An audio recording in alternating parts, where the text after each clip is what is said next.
साथियों नमस्कार। जैसा कि आप सभी जानते हैं कि हम लेकर आते हैं आप सभी के लिए वही सारी बातें जिन्हें सुन के आप सभी को थोड़ा सा दिमाग में विकास जानने को मिलेगा, अपने आप के बारे में पता चलेगा कि आपका जीवन में आपने अपने दिमाग का कितना प्रयोग किया है। जी हाँ, हम उन्हीं सब बातों से जोड़ेंगे जो आपको आपकी कमी के रूप में लगेगा। ऐसा लगेगा कि हमने सिर्फ खाक छानी है जिंदगी में, हमने भी तो पाया है बुद्धि, उस बुद्धि का प्रयोग करके हम भी क्यों नहीं जान पा रहे हैं चीजों को। जो जान रहा है वो सेखी बघार रहा है, होशियारी मार रहा है। तो होशियारी मारने का अधिकार किसको है?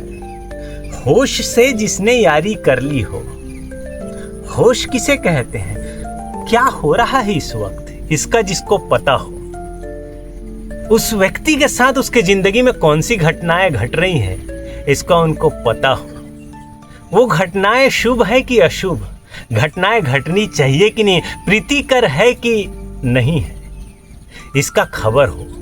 इस तरह से हम आपको वर्तमान से जोड़ेंगे तो आप देखेंगे अपने जीवन में कि आपके जीवन में आप कभी संतुष्ट नहीं हुए, ललायित ही रहे चीजों को पाने के लिए, ये मिल जाए वो मिल जाए। यूं तो आपने अपनी जिंदगी में बहुत कुछ पाया है, उसके बाद भी आपको संतुष्टि नहीं मिल रही है। आपने जाना ही नहीं उस वाक्य को जिसे कहा गया है कि संतोषम परम सुखम, संतोष ही परम सुख है। तो जितनी जल्दी हो सके आप संतुष्टि को जिए। संतुष्टि होगी कैसे?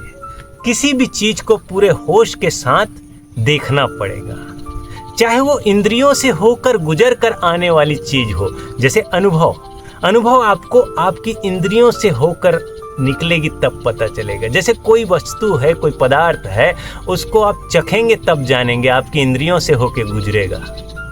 कोई चीज है उसको देखेंगे आप, आंख से देखिए तब आप जाने चीज क्या है। नाक से सुन के, कान से सुन के, ऐसे स्पर्श करके, छू के, हाथ से, तो इस तरह से आपको ज्ञान होता है। तो इंद्रिय संगत ज्ञान कहलाता है वो। तो इसी को हम बता रहे हैं कि इंद्रियां किसे कहते हैं। तो ये इंद्रियों का सुख है, इंद्रियों का भोग है। इस तरह से इंद्रिय सुख लेते लेते इंसान इस कदर बेहोशी की दलदल में समा चुका है कि उसको वापसी मुश्किल लगता है होश की दुनिया में। कहने का अर्थ यह है कि बुद्धि है तो बुद्धि से, ज्ञान से, ध्यान से, समझ से, होश को जान के आप परीक्षण कर सकते हैं अपने आप का कि आपके जीवन में आनंद है कि नहीं। उस बात को आप खोजने निकलेंगे तो आपको पता चलेगा नहीं है। 100% आप मेरी बात से सहमत होंगे कि आपके जीवन में वो आनंद नहीं है जो होना चाहिए। खींच रहे हैं, चल रहे हैं, बस जैसे तैसे निपटा रहे हैं। तो जैसे तैसे निपटाने का दिन खत्म, अब हम आ गए हैं आप सभी के बीच। तो स्वागत कीजिए हमारा और आइए अपनी ही कमियों को देखें, आओ जागे। इस तरह से जीवन एक धर्म हो सकता है।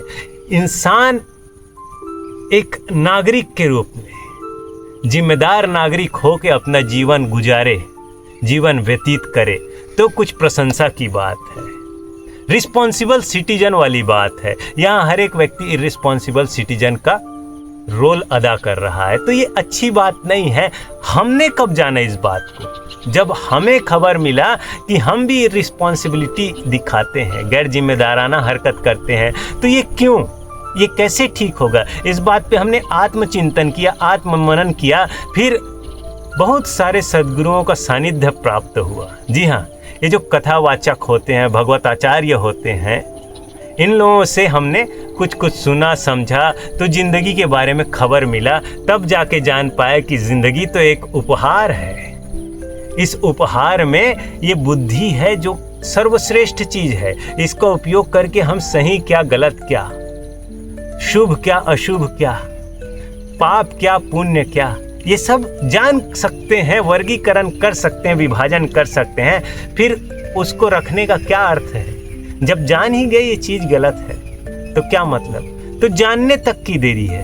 हमें जानना होगा पहले, और जानेगा कैसे इंसान? करके देखेगा तब जानेगा। तो भोग को पूरे होश से भोगो, वर्तमान में जियो, क्या कर रहे हो ये आपको पता होना चाहिए। ये आपका जीवन है और बुद्धि से आपको पता चल सकता है कि आपके जीवन में क्या हो रहा है, ये शुभ हो रहा है कि अशुभ, पाप हो रहा है कि पुण्य, सही हो रहा है कि गलत। तो इन्हीं सही गलत की बात को, धर्म की बात कह के मैं अपने धर्म ग्रंथ को यहीं 5 मिनट में समाप्त करना चाहूँगा। जय हिंद, जय भारत, जय छत्तीसगढ़, जय सनातन धर्म। जी हाँ।